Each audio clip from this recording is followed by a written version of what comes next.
మరి ఇప్పుడు కామనర్స్ ఎవరైతే వెళ్తున్నారు కదా వాళ్ళ గురించి మీరు చెప్పాలంటే ఏం చెప్తారు? కామనర్స్కు అలా అసలు అవకాశమే లేదంట. కానీ వాళ్ళు ఏ మాత్రం ప్రతిభ ఉన్నోళ్ళని కామనర్స్లో ఎవరు కామనర్స్? ఇప్పుడు సామాన్యుడు అంటే ఏంటి? సరే నాకు తెలిసిన కాడికి మాట్లాడతా. సామాన్యుడు అంటే నిజంగా కాయ కష్టం చేసి రెక్కలు ముక్కలు చేసుకొని బసబస అని చెమట ఒడిపించేటోడు సామాన్యుడు కదా. ఇలా ఒక అచ్చమైన మచ్చలేని స్వచ్ఛమైన గుణవంతుడు సామాన్యుడు. వానికి ఏం తెలియదు, వానికి ఈ అడవి తల్లే ప్రపంచం. ఊరు దాడితే తంగేళ్ళు తెలివే అంటారు చూడు. ఊరు దాడితే తంగేళ్ళు తెలివనోడు సామాన్యుడు. మరి నువ్వు గజవంటోళ్ళని ఇప్పుడు మట్టిలో మాణిక్యాలను మీరు గుర్తించు.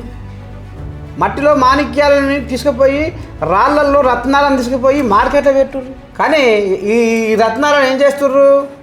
రాళ్ళల్లో ఉన్న రత్నాలను పక్కదారి పట్టించి ఆ రాయికే మెరుగులు దిద్దుతుర్రు.